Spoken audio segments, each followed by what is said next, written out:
सबसे पहले तो मैं इस प्रेस कॉन्फ्रेंस में आए हुए मीडिया के सभी बी न्यूज़ और न्यूज़ रिपब्लिक अंडमान को बहुत बहुत धन्यवाद देना चाहूँगा कि आप अपना कीमती समय निकालकर यहाँ पर आए हैं। इस प्रेस कॉन्फ्रेंस में मेरे साथ बैठे हैं ब्लॉक के डिस्ट्रिक्ट के जनरल सेक्रेटरी रामाराव जी, मेरे साथ बैठे हैं हमारे बित्तो जी, हमारे वार्ड मेंबर है सुभाष ग्राम से, और सुजीत भाई है जो फॉर्मर ब्लॉक यूथ कांग्रेस के जनरल सेक्रेटरी रह चुके हैं। आज इस प्रेस कॉन्फ्रेंस को बुलाने का एक मकसद है कि जिस प्रकार से आप देख पा रहे हैं कि केंद्र की सरकार लगातार गरीबों पर, गरीब तत्वों के लोगों पर जो अत्याचार हो रहा है उस पर लेकर आज युवा कांग्रेस यहाँ पर एक प्रेस कॉन्फ्रेंस रख रही है। इस प्रेस कॉन्फ्रेंस का एक ही मकसद है कि केंद्र की सरकार जिस प्रकार से आज अंडमान के अंदर में एजुकेशन सिस्टम को ख़त्म किया जा रहा है, मेडिकल को प्राइवेट कर देने की साजिश चल रही है, बसेस को प्राइवेट कर देने की साजिश चल रही है।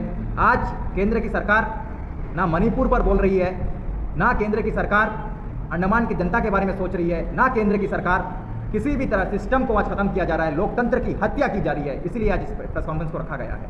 और प्रेस कॉन्फ्रेंस का एक ही मकसद है कि हमारे सांसद श्री कुलदीप राय शर्मा जी ने जितने भी बिल, लगातार उन्होंने 3 बिल पार्लियामेंट में उठाया है। उन्होंने सबसे पहले आंगनवाड़ी वर्कर के लिए बिल इंट्रोड्यूस किया। उसके बाद मैं बताना चाहूँगा कि उन्होंने शॉपकीपर, वेलफेयर ऑफ शॉपकीपर जो अंडमान निकोबार का बिल है 2023 का, उन्होंने इंट्रोड्यूस किया। तो मैं इस प्रेस कॉन्फ्रेंस के माध्यम से भारतीय जनता पार्टी की सरकार है, मैं उनसे अनुरोध करूंगा कि आप इस बिल का समर्थन करें। उन्होंने प्राइवेट बिल के माध्यम से अंडमान निकोबार में हेल्थ, राइट टू हेल्थ का भी प्रावधान किया जाए, हर जगह पर डॉक्टर्स अवेलेबल हो और सेंटर से जितना भी फंड आता है एजुकेशन से लेकर प्राइमरी हेल्थ सेक्टर तक हर जगह फंड पहुंचे, उस पर भी बिल इंट्रोड्यूस किया है। लेकिन आज केंद्र की सरकार चुप है, आज भाजपा के लोग चुप है। इसी पर आगे भी जानकारी देते हुए मैं बताना चाहूँगा कि जिस प्रकार से अंडमान के अंदर में जो छोटी छोटी समस्याओं को आज बड़ा समस्या बना करके लोगों पर थोपा जा रहा है, उसको समाप्त किया जाए। केंद्र की सरकार ना कुछ करना चाहती है, सिर्फ हिंदू मुसलमान कर कर लोगों को बांटने की साजिश चल रही है। आज डिगलीपुर की परिस्थिति देखिए, डिगलीपुर में बस स्टैंड नहीं है, डिगलीपुर में एजुकेशन क्वालिटी नहीं है, डिगलीपुर में सबसे ज़्यादा पॉस्को केसेस बढ़ रहे हैं, सबसे ज़्यादा गांजा केसेस बढ़ रहा है। लेकिन आज कहीं ना कहीं अंडमान से लेकर डिगलीपुर एक छोटा सा एरिया है, डिगलीपुर को खत्म करने की साजिश चल रही है। मैं भारतीय जनता पार्टी से सवाल पूछना चाहता हूं, जब डीब्रेड का लैंड इश्यू हुआ था पॉलिटेक्निक बनाने के लिए मधुपुर में, उस लैंड का क्या हुआ? आज तक जवाब नहीं आया। सरकार से मैं लगातार सवाल पूछ रहा हूं कि आप मुझसे डिबेट कीजिए इस मुद्दे पर कि आपने क्या काम किया और क्या काम नहीं किया। हम बताएंगे कि कांग्रेस ने क्या किया 70 सालों में। आज लगातार आप देख पा रहे हैं कि किस प्रकार से केंद्र की सरकार गरीबों पर अत्याचार कर रही है। आज टमाटर का रेट 230 पार हो चुका है, लेकिन आज केंद्र की सरकार चुप है। भारतीय जनता पार्टी के जितने भी लोकल लीडर है सब शांत बैठे हुए हैं। आज मणिपुर में एक महिला के साथ जो अत्याचार हुआ, घिनौना अपमान है। मैं कहता हूं कि आज आपने हिंदुस्तान में रहकर मणिपुर में मेरी मां को मारा गया। आज मैं कहता हूं कि मणिपुर पर आप क्यों नहीं बोल रहे? एक छोटा सा इश्यू को लेकर आप कांग्रेस पार्टी के नेताओं को टारगेट कर रहे हैं। ये आपका मुद्दा था, कितनी शर्म की बात है। मैं भारतीय जनता पार्टी से चैलेंज करता हूं कि आप आइए, मणिपुर पर बोलिए, डीब्रेड के इशू में बोलिए, एजुकेशन क्वालिटी के ऊपर में बोलिए। वो सब छोड़कर आप एक छोटा सा जमीन का इशू लेकर पब्लिक मीटिंग कर रहे हैं। ये सब एक साजिश है, जुमला है। मुद्दों को भटकाने के लिए बार बार हमारे नेताओं को टारगेट किया जाता है। मैं प्रेस कॉन्फ्रेंस के माध्यम से बीजेपी को चेतावनी देना चाहता हूं, है हिम्मत तो निखिल दास चैलेंज करता है, कितना भी बड़ा लीडर होने दीजिए, आइए और यूथ कांग्रेस के साथ डिबेट कीजिए। आगे की बात रामाराव जी रखेंगे। पहले मैं हमारे अंडमान निकोबार यूथ कांग्रेस के स्टेट आशा थी कि हमारे देश के प्रधानमंत्री नरेंद्र मोदी जी मणिपुर हिंसा के ऊपर कुछ बोलेंगे।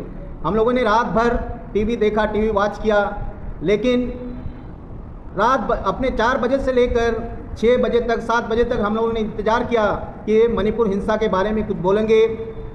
मणिपुर में क्या हुआ, मणिपुर में क्यों हिंसा हुआ, उसका क्या कारण है, महिलाओं के ऊपर जो अत्याचार हुआ, महिलाएं और वहाँ के जो लोग हैं, वहाँ के जो ट्राइबल निवासी हैं, आज भी कैंप्स में रह रहे हैं, उसके ऊपर क्या कार्रवाई होगा, ये सब नहीं कहकर 2024 का चुनाव के बारे में वे कह रहे हैं। ये बड़े निंदनीय की बात है, बड़े शर्म की बात है। हम लोग कभी एक्सपेक्ट नहीं किए थे हमारे प्रधानमंत्री जी से। और उस भाषण में केवल और केवल पिछले 2019 से लेकर 2023 तक जो भारतीय जनता पार्टी ने काम किया उसका महिमा मंडित किया जा रहा था। और 2024 में फिर मैं आऊँगा 400 सीट्स लेकर, यही अहंकारी बात किया जा रहा था। लेकिन हमारे युवा भाइयों को, हमारे महिलाओं को जो टीवी के वो टीवी के सामने बैठे थे कि मणिपुर हिंसा के ऊपर वे कुछ बोलेंगे, लेकिन एक शब्द भी उन्होंने नहीं कहा। 2-3 शब्द कहकर उसके बाद हमारे जो अपोजिशन ने बॉयकॉट किया। तो ये बड़े दुख की बात है। आज एक असंवेदनशील प्रधानमंत्री हमारे देश में बैठे हैं, उनके दिल में वो मन की बात कहते हैं, लेकिन आज मणिपुर हिंसा के ऊपर उन्होंने कोई मन की बात नहीं की। राहुल गांधी एक हमारे जो उस समय एमपी नहीं थे, बीजेपी की साजिश की वजह से उनका जो सदस्यता गई थी, उससे पहले भी उन्होंने बिना डर से बहुत हिम्मत से कैंप मणिपुर में गए और उनको वहाँ पर रोका गया, जाने नहीं दिया। फिर भी उन्होंने हर एक कैंप में जाकर वहाँ जो लोग कष्ट उठा रहे हैं, उनका कष्ट क्या है, उनके साथ क्या क्या हुआ, वो सभी जो न्यूज़ है उन्होंने लेके आया। और हमारे लोकसभा में जब उनका सदस्यता फिर से बहाल हुई, सच्चाई जब सामने आई, उन्होंने लोकसभा में अपने भाषण में बहुत अच्छी तरह से मणिपुर हिंसा के ऊपर बहुत बड़े दिल लेकर उन्होंने बोला। तो इस तरह से आज पूरे भारतवर्ष में, केवल मणिपुर भी नहीं, आज हरियाणा में भी तनाव है, मणिपुर में आज भी तनाव है। मणिपुर में कुछ भी नहीं किया जा रहा है, ना मुख्यमंत्री को वापस बुलाया जा रहा है, ना मणिपुर में कोई इमरजेंसी लगाया जा रहा है। केवल राजनीति है, बीजेपी की राजनीति, रिजर्वेशन राजनीति की वजह से वहाँ हिंदू और क्रिश्चियंस बेल्ट के सामने हिंदू और क्रिश्चियंस के बीच में जो तनाव हुआ, ये केवल और केवल भारतीय जनता पार्टी की वोट की राजनीति की वजह से हुआ। आज हरियाणा में क्या हो रहा है? हरियाणा में रैली निकाला गया और उसके बाद हिंसा शुरू हो गया। तो आज बड़े दुख की बात है कि पूरे देश में इलेक्शन से पहले आज भारतीय जनता पार्टी पूरे तनाव करा रही है, पूरे समाज के बीच में एक तनाव और एक अराजकता ला रही है, ताकि ये जो मेन मुद्दे हैं, जो महंगाई का, बेरोजगारी का, तनाव का, महिलाओं के ऊपर अत्याचार का, मणिपुर हिंसा का, ये सभी भूल जाए लोग और फिर से 2024 में फिर ये हिंदू मुस्लिम का बात करेंगे और वोट की राजनीति करेंगे।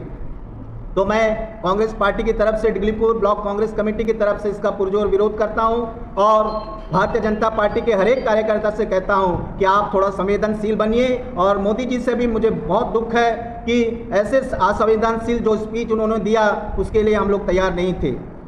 उसके बाद आज जो प्रेस रिपोर्ट है, प्रेस जो कॉन्फ्रेंस है, उसमें मैं तहे दिल से हमारे अंडमान निकोबार के member of parliament Kuldeep Rai Sharma ji का तहे दिल से धन्यवाद करता हूं कि उन्होंने 3 प्राइवेट बिल लाकर आंगनवाड़ी वर्कर्स को किस तरह स्थायीकरण किया जाए, उसको किस तरह रेगुलर किया जाए, और शॉपकीपर्स जो ज़िंदगी भर अपना बिजनेस करते करते उनका हेल्थ ख़राब हो जाता है, उसको कैसा सुरक्षा प्रदान किया जाए।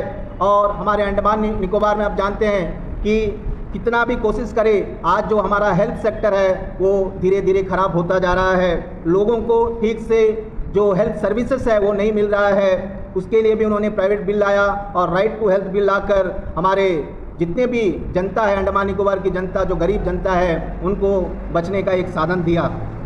और एक घोटाला हो रहा है भारतीय जनता पार्टी की तरफ से। आपको मालूम है कि पूरे डिगलीपुर में सबसे ज़्यादा पंचायत भारतीय जनता पार्टी का है।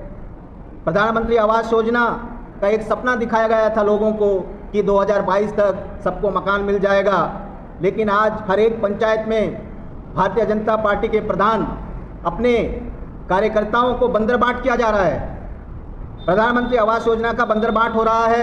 अपने लोगों को, अपने समर्थकों को यह जो प्रधानमंत्री आवास योजना का स्कीम दिया जा रहा है, जो जेन्युइन केसेस हैं, जिनका सर्वे हुआ, जो जेन्युइन केसेस हैं, जो दूसरे पार्टी के लोग हैं, जो उनको समर्थन नहीं करते हैं, जिनका साथ उनका दुश्मनी है, उनके साथ पॉलिटिकली मोटिवेटेड स्टेप्स लिया जा रहा है और उनका नाम काट दिया जा रहा है।